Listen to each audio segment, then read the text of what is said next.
Bonjour à tous, bienvenue sur la chaîne Le Train de Jules pour une vidéo un petit peu particulière cette semaine en partenariat avec la chaîne Vélorando qui s'écrit avec un Z à la fin. Une chaîne qui vous propose régulièrement des randonnées à vélo, à pied, sur des sites remarquables du sud-ouest, de l'Occitanie, Massif central, Cévennes, une bonne partie du sud de la France. Laurent vous propose les randonnées, mais aussi de magnifiques vues de drone. Je vous conseille vraiment de vous abonner. Alors pourquoi ce partenariat? Bien tout simplement parce que Laurent a décidé cette semaine de nous emmener sur une ancienne voie de chemin de fer du Tarn.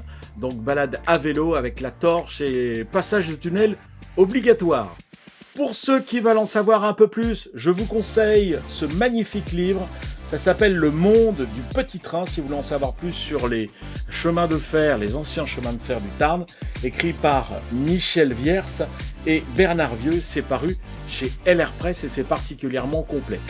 Alors abonnez-vous à la chaîne Le Train de Jules, à la chaîne Vélorando et bonne balade!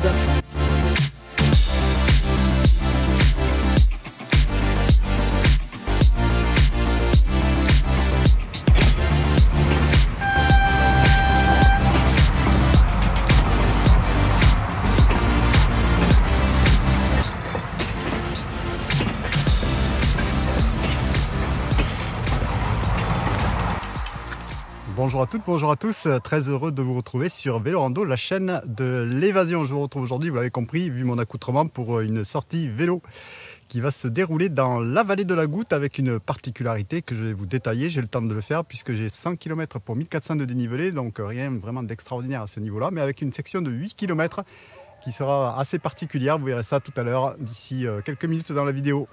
Bon, alors je vous montre mon vélo. Non, c'est pas lui là, le vélo il est là, il est ici. Il s'agit d'un vélo de route. Mais dans la vidéo que je vous propose, je m'en vais découvrir une partie en gravel, c'est-à-dire une partie non asphaltée. Heureusement, j'ai quand même de bons pneus sur ce vélo, mais ça va être quand même assez délicat. Quelle est la partie gravel dont je viens de vous parler? C'est très simple. Il s'agit d'une section qui va faire 8 km dans mon parcours. Il y aura 3 tunnels. En fait, il s'agit d'une ancienne voie ferrée qui a existé entre 1905 et 1962, ça se trouve au sud du Tarn, du côté de Castres, plus précisément donc dans la vallée de la Goutte. Puisqu'il va être aussi question de train durant cette vidéo, j'en profite pour passer le bonjour à Patrick et à ses abonnés de la chaîne Le Train de Jules, une chaîne consacrée au modélisme ferroviaire dont je vous mets le lien en haut à droite. À nouveau du gravel sur Vélorando avec un vélo de route, vous l'avez bien compris, donc je vous l'ai expliqué tout à l'heure. 8 km au programme. J'ai quand même prévu de mettre pied à terre parce que je ne connais absolument pas l'état de cette partie non asphaltée. Nous voici au-dessus de la Goutte, en roque-courbe.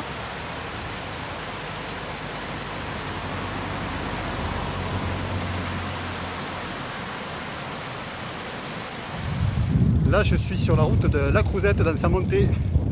C'est un village qui marque l'entrée du Sidobre, plateau granitique, qu'on vous présentera d'ailleurs bientôt en vidéo sur Vélorando. Mais aujourd'hui c'est bien du vélo. Je ne sais pas si vous arrivez à lire, mais c'est bien écrit. Tournez à gauche, route sans revêtement. Là voici cette fameuse section aventureuse de 8 km. Elle est d'ailleurs indiquée comme étant en impasse.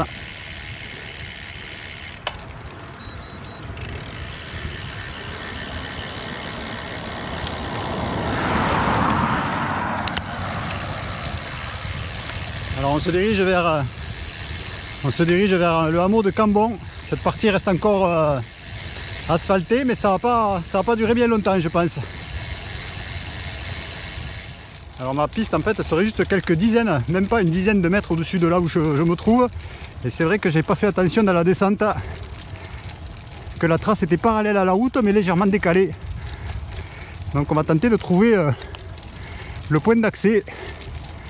Et là ça a été de la descente pour rien là tout ça.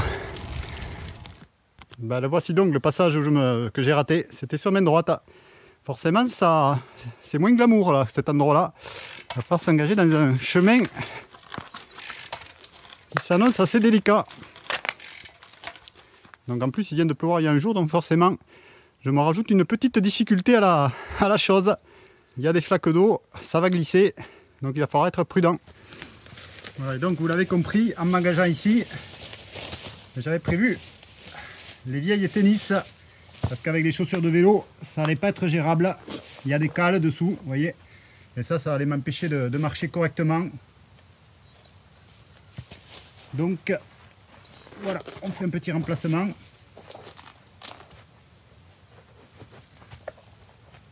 Et ça ira un petit peu mieux. On pourra marcher aussi. Et donc c'est parti dans cet endroit où passait le chemin de fer de Castres à Murat-sur-Vèbre, une longueur de 75 km.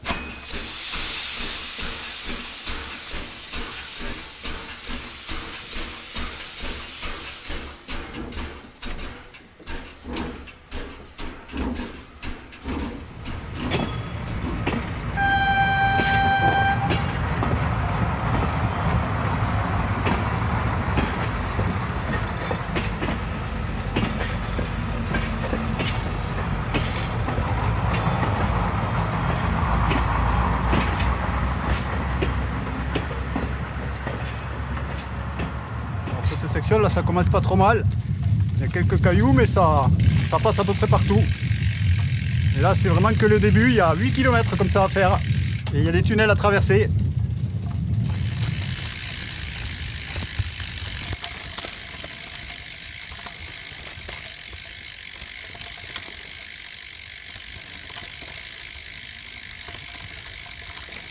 Alors effectivement, il ne faudra pas qu'il m'arrive grand chose par ici parce qu'il y a beau y avoir un GR. Je pense pas qu'il y ait grand monde qui va venir me croiser là, voire me suivre d'ailleurs. Il va falloir sortir les lampes parce que donc il y aura plusieurs tunnels à traverser. Voici le premier. Aucun ne va être très accueillant parce qu'il n'y a absolument aucune lumière dedans. Et là il s'agit du tunnel de Cambon, c'est le plus court.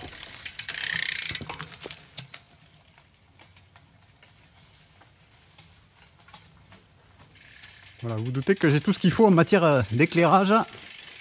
Voilà, il n'y en avait quasiment pas besoin parce que ça fait même pas 50 mètres de long, donc ça sera vraiment très court. Par contre, on va aller vers des tunnels de plus en plus longs. Le suivant, il va faire quasiment 150 mètres et puis le troisième, ça fera du 700 mètres de long. Donc là, c'est pas réel, là.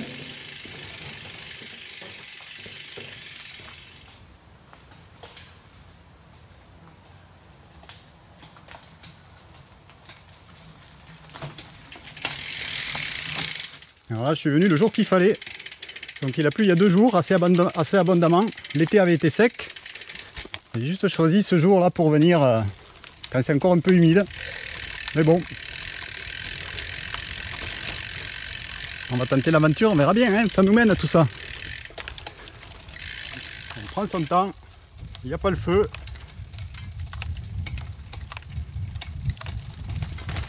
Il faut apprécier le voyage.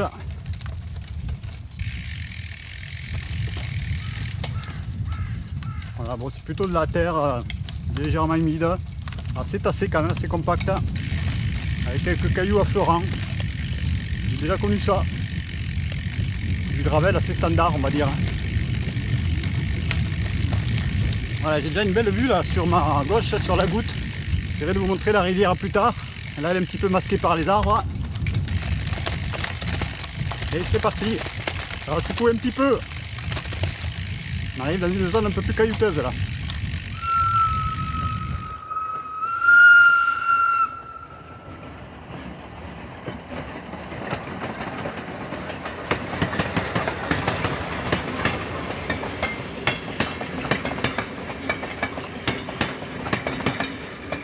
Je vous montre la goutte, c'est cette rivière là qui coule juste sur ma gauche. Et puis finalement je ne serai pas tout à fait seul puisque j'ai des VTT là qui viennent de passer. Mais eux ils sont un peu mieux équipés que moi quand même là. Voilà ce que ça donne aujourd'hui par ici. Forcément, il y a de l'eau qui s'est accumulée là. Il y a eu de fortes pluies, il y avait à peu près 20 mm d'eau tombée dans la nuit de l'avant-veille. Donc on risque un petit peu de salir les chaussures là. Allez, à combien je roule? Pas très vite, à moins de 10 à l'heure, ça c'est sûr. Et ça avance plus vite que si j'étais à pied. Alors il faudra faire attention de ne pas coincer une branche dans les rayons. Parce que là, ça serait plus problématique là, si je casse un rayon ici. Le genre de passage qui aurait été embêtant de passer avec des chaussures Attache rapide, ça passait pas bien là. C'est un coup à déraper.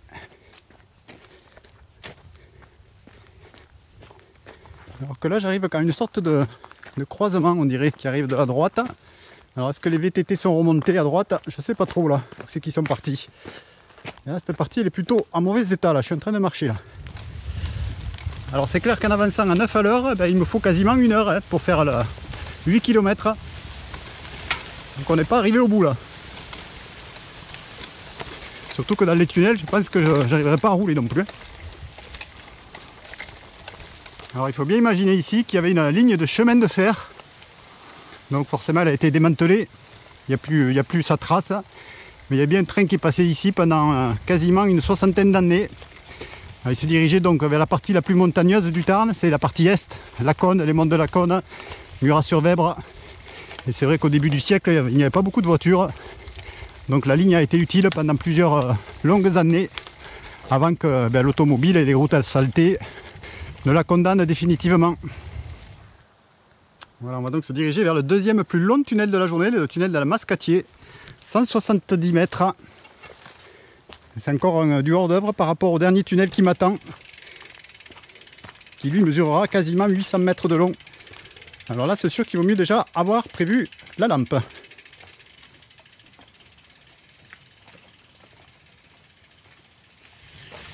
Ça a beau être sec, mais on voit quand même quelques roches assez saillantes par-ci par-là. Ça pourrait rouler quand même. Et donc déjà 170 mètres à faire.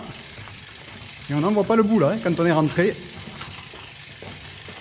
Alors je suppose que ça arrive après ce tournant là. Voilà la sortie du tunnel. Je ne sais pas si ça va bien sortir parce que j'ai fait un petit peu d'ombre. Mais on a une traverse de voie ferrée là.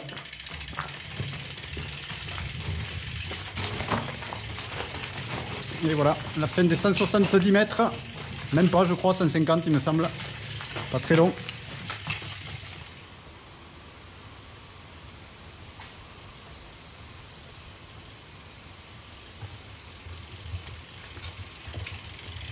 Bon, ça fait peut-être un peu de spéléo aujourd'hui là.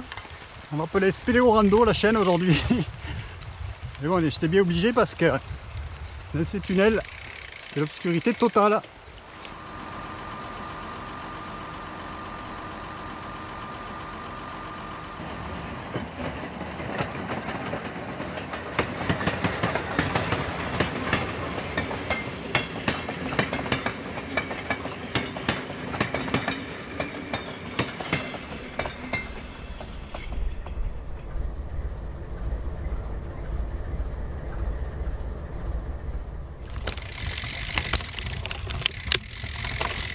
Ah ouais, c'est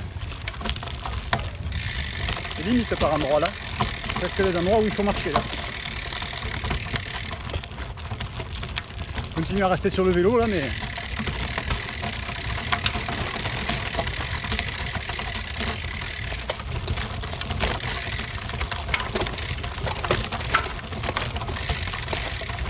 alors, je n'oublie pas à l'arrivée là, le nettoyage qu'il va falloir faire sur le vélo. J'ai la boue qui a commencé à s'amonceler là.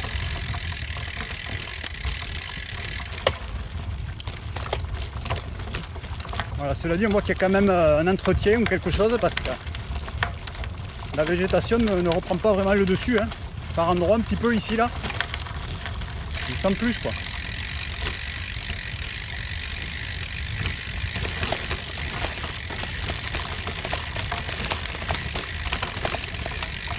Voilà. Allez.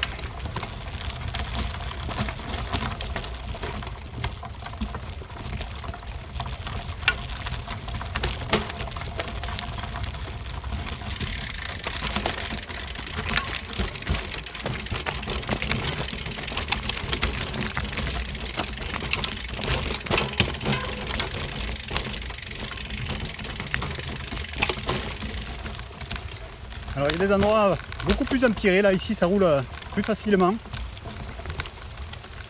Sur le milieu là, ça passe pas mal. Il y a du crottin, donc il y a des chevaux qui passent où il y a quelque chose comme ça.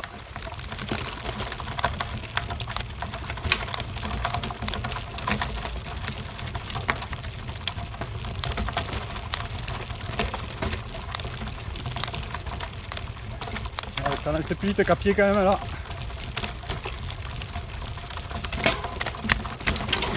Vraiment il va falloir faire attention aux rayons là, parce que j'entends des bruits qui me font peur.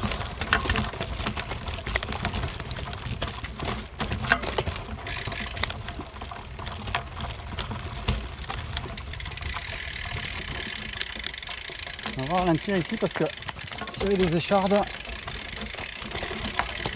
c'est un mauvais calcul.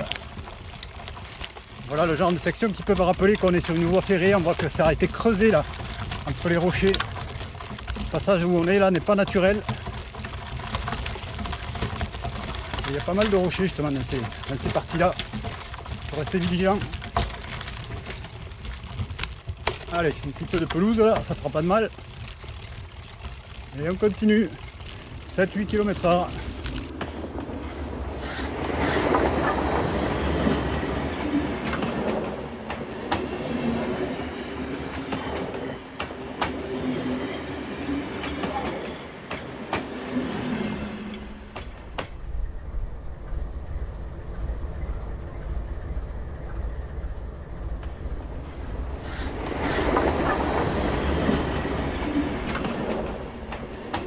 On voit clairement qu'il y a des traces très récentes là, juste devant moi. Ça doit dater d'hier ou d'aujourd'hui, peut-être.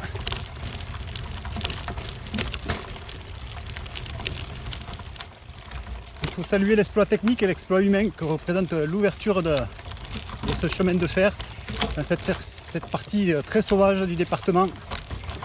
Ça a duré quasiment 7 ans de travaux. Alors il faut savoir qu'au début on avait des trains à vapeur qui passaient ici. Et puis ensuite c'est un autorail. Alors un autorail c'est un train qui marchait au diesel. Je crois que la marque c'était Billard, me semble-t-il. Et les premiers autorails qui ont parcouru là, donc, ce secteur c'était en 1927.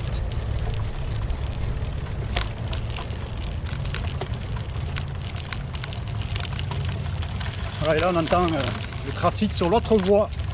Où là par contre il y a une belle route très touristique elle aussi également.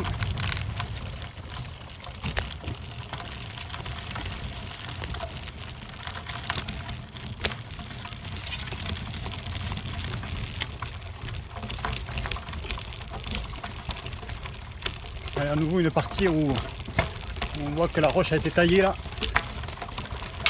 Et là je me retrouve avec un panneau qui signale un danger. Ah, c'est assez étonnant. Qu'est-ce qui se passe ici? On ne sait pas. Danger signalé, peut-être des chutes de pierre, je ne sais pas. Voilà, on va ouvrir les yeux, mais si c'est des chutes de pierre, ah oulala, je vois route barrée là. Alors, route barrée, mais pour qui? Pour les voitures, pour les... Qu'est-ce qui se passe là, ici? Qu'est-ce qui se passe? Qu'est-ce qui se passe? Il y a un éboulement là. Voilà, l'accès est interdit. Bon, on va quand même passer loin de cet éboulement parce que je vois que c'est un éboulement. Je pense que quand même ça va tenir.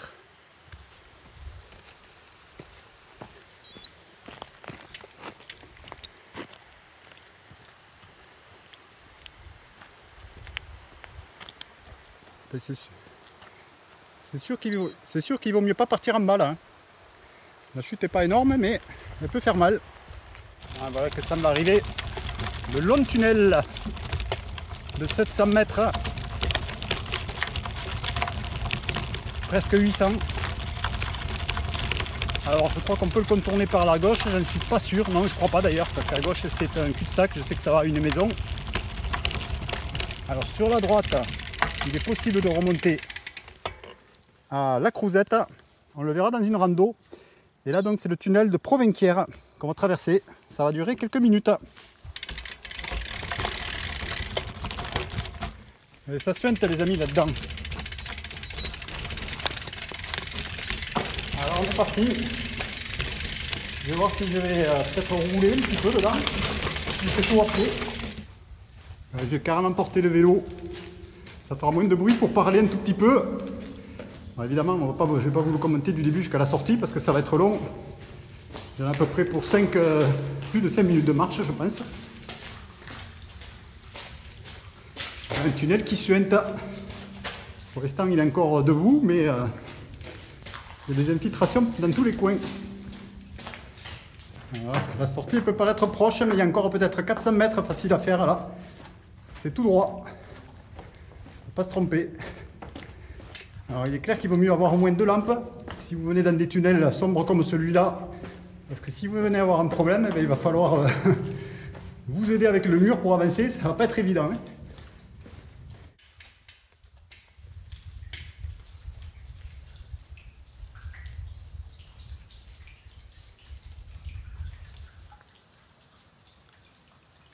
Allez, encore un petit effort et puis la route n'est pas loin. Ça va faire bizarre de rouler sur le bitume après ces kilomètres assez chaotiques. Ça fera quand même plaisir. On va pas dire qu'on est sur un boulevard là, mais je sens que ça s'améliore un petit peu. Voilà, j'ai toujours pas retrouvé le bitume, ça va pas tarder, vu le temps que je le dis. Le vent de temps est en train de se lever de plus en plus. Mais par contre j'avais à rouler davantage, plus vite. Hein. Peut-être à 12 ou 13 à l'heure là. Alors que tout à l'heure je roulais même pas à 10.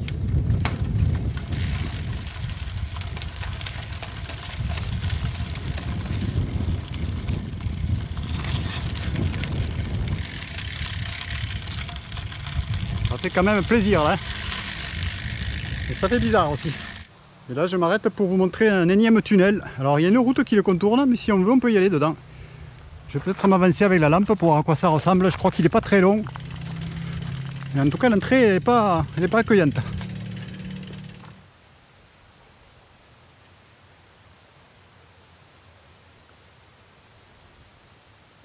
Bon voilà. Je crois qu'il n'est pas très long, il doit faire peut-être une centaine de mètres, il me semble. Mais je ne me souviens pas de la longueur exacte. C'est parti pour un 4e tunnel. Je ne pensais pas l'emprunter celui-là, mais il me tendait les bras. Alors on y va. Et mine de rien, il doit faire peut-être 100 mètres de long facile.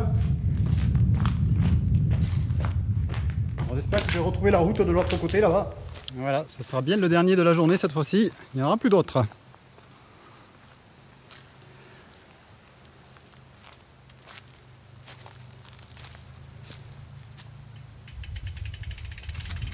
Voilà, là ça fait il y a juste un tout petit écart avec la route, elle est toute proche. Enfin, je pense qu'elle est là, elle arrive. Je viens de passer le camping du Roussy. Je pense que ça sent pas le Roussy, mais c'est bien le nom du dernier tunnel que je vous ai présenté. Ce bâtiment, je l'avais souvent vu en passant ici en vélo, mais j'avais jamais pensé que c'était une halte pour le train. On venait ici pour tout simplement rentrer ou sortir dans le train.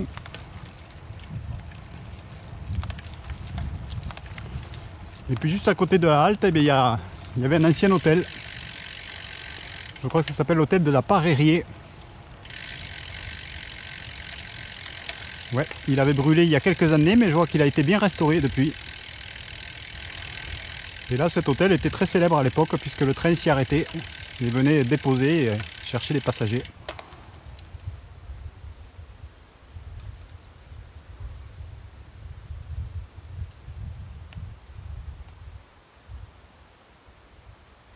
Allez, on arrive quasiment à la fin de cette vallée de la Goutte. Et là, j'ai rencontré le charmant propriétaire de cet hôtel qui était une guinguette. Voilà, j'espère que vous avez aimé cette vidéo très courte. C'était difficile de faire mieux pour moi, vu l'état de la route, le vélo que j'ai emprunté. Je pouvais guère faire mieux. Merci de vous abonner si ce n'est pas déjà fait, de laisser des commentaires. Et puis rendez-vous très prochainement sur la chaîne pour de nouvelles vidéos. À bientôt, salut, ciao. Voilà, ça ressemble bien à un pont de chemin de fer assez étroit.